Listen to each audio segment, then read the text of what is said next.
एक बार मैं तुम्हें थोड़ा सा कॉम्प्लेक्स रूट्स के बारे में बताता हूँ। वो चैप्टर कर लिया तुमने, कॉम्प्लेक्स नंबर्स, मैथमेटिक्स में? मैथ्स में कॉम्प्लेक्स नंबर्स किया किसी ने? कि मैं थम्स अप अगर कॉम्प्लेक्स नंबर्स कर लिया। ओके, एक बार थोड़ा सा एक हिंट ले लेते कॉम्प्लेक्स नंबर्स होते क्या। स्टार्टिंग में मान लो मेरे पास एक इक्वेशन है, x + 3 = 6, x - 2 = -1। ओके, ये रहा। x + 2 = 3, x + 7 = 9। तो मैंने जब इसमें सॉल्व किया, मेरा x आ गया 3, x आ गया 1, x आ गया 2। तो मेरा इस तरीके का x आ रहा था, x आ रहा था 1 2 3 4। तो ये सारे जो नंबर्स थे उनको मैंने बोला these are the natural numbers from 1 to 3 to infinity। फिर एकदम से एक साइंटिस्ट पैदा हो गया, कहीं ना कहीं से साइंटिस्ट उठ के आ गया, वो बोला जी x + 3 = 3, इसको सॉल्व करके दिखाओ। तो मैंने इसको सॉल्व करने की कोशिश की, x = 3 - 3, लेकिन मेरा ये इसका जो आंसर आ रहा था वो इसमें था ही नहीं। मेरा जो नंबर सिस्टम था उसमें आंसर था ही नहीं। तो मेरे को एक और नई टर्म इंट्रोड्यूस करने की जरूरत पड़ी, विच इज कॉल्ड जीरो। तो फिर मैंने बोला कि ये जो नेचुरल नंबर्स हैं, इसमें तुम एक और नंबर ऐड कर दो इसके सामने जीरो, और इनको तो बोलना स्टार्ट कर दो होल नंबर्स। तो उसके बाद भी सब कुछ सही था, मतलब होल नंबर के साथ मेरी जिंदगी बहुत सही थी, तो मैं इक्वेशंस को सॉल्व कर पा रहा था। लेकिन एकदम से एक साइंटिस्ट आके खड़ा हो गया, वो बोला कि x + 5 = 4। किसी ने आके बोला x + 7 = 3। अब ये जो इक्वेशंस थी, इनके जो आंसर्स आ रहे थे वो मेरे होल नंबर्स में फिट ही नहीं हो रहे थे, क्योंकि जो आंसर आ रहे थे दैट इज 4 - 5 3 - 7। अब मुझे पता नहीं 3 - 7 होता क्या है। तो मैंने फिर क्या किया, ये जो नेचुरल नंबर्स थे, मैंने बोला कि इनसे पीछे आ जाओ, कि 0 1 2 3, ये तो होल नंबर्स तो ठीक है, इनको उल्टा कर लो। अब ये जो -1 1 से छोटा, -2 -1 से छोटा, -3 -4। अब मैं कोई भी इक्वेशन लिखूंगा, मैं कुछ भी इक्वेशन लिख लूं, उसका इसमें आंसर आ जाएगा, राइट? उसका इसमें आंसर आ जाएगा। So these were called integers. ये सारे इंटीजर्स बन गए, right? From -infinity to infinity। लेकिन all of a sudden scientist came up, he said 7x = 1। अब जब मैंने इसको सॉल्व करने की कोशिश की, my x came out to be 1/7, which is not there in my integers।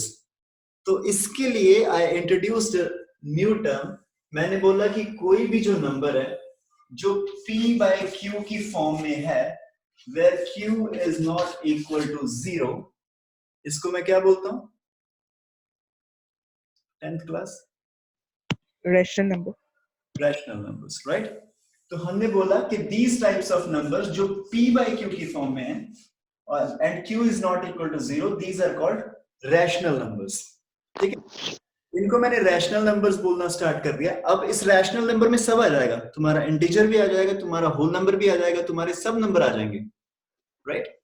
फिर उसके बाद somebody came up, कोई बंदा आके बोला ये बताओ, देखो ये p/q की फॉर्म में है। कोई बंदा आके बोला ये बताओ √3 बताओ कितना होता है, या √2 बताओ कितना होता है। अब ये p/q की फॉर्म में आ ही नहीं रहा, क्योंकि ये खत्म ही नहीं हो रहा। फिर हमने एक और टर्म इसमें इंट्रोड्यूस की, we started saying these are irrational numbers। now ये सब तो मैंने किया 10वीं तक, 10th क्लास तक मेरे को ये सारी चीजें पढ़ा दी गई। अब 11th क्लास में एक और साइंटिस्ट खड़ा हो गया, वो उठ के बोला कि भैया x² + 4 = 0। वो बोला x² + 2 = 1। ये लगा ये इक्वेशन। अब इसको जब मैं सॉल्व करने निकल गया तो मेरा क्या आ जाएगा, x² = 1 - 2 = -1। so my x is equal to √ of this -1। अब ये जो √ (-1) है, ये तो मेरा ना ये रैशनल नंबर है, या इरैशनल नंबर है, ना ये इंटीजर है, ना ये होल नंबर है, ये कुछ भी नहीं है। तो इसके लिए I have to introduce a new term now. I need to introduce a new term now.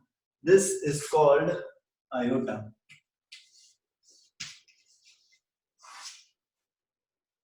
This is called iota, and the value of iota is equal to under root of -1.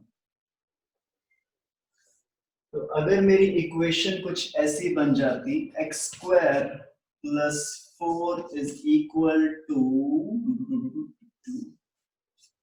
x square plus 6 is equal to 2. Then x square would be equal to -4. Then x would be equal to root of -4. This is equal to under root of 4 into under root of -1.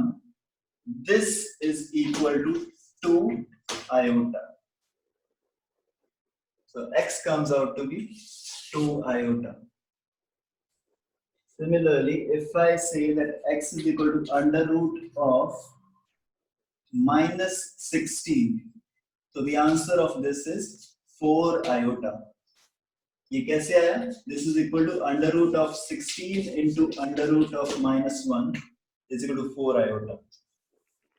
If I ask you x is equal to under root of -36, the answer is 6 iota. So now, लेकिन जो मेरे को बात समझनी पड़ेगी यहाँ पे वो ये है कि जो भी ये आयोटा वगैरह होता है ये रियल नहीं होता.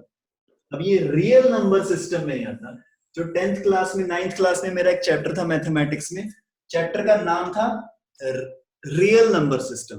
ओके, नंबर सिस्टम नाम था उसका, लेकिन उसके अंदर मेरे को जो पढ़ाया जाता है वो है रियल लाइन. वो मैं इसको बोलता हूँ ना कि ये है रियल लाइन. इस रियल लाइन पे ये है 0, ये है 1, ये है -1.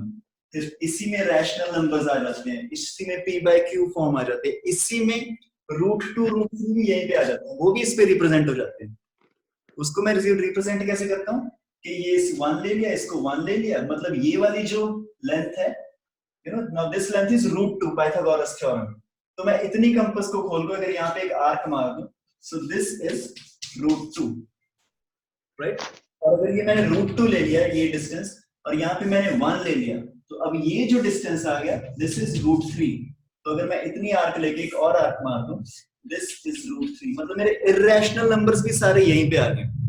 तो रियल नंबर लाइन में सब कुछ आ जाएगा मेरा, rational, irrational, p/q form, this form, that form, लेकिन यहां पे मेरा आयोटा नहीं आएगा.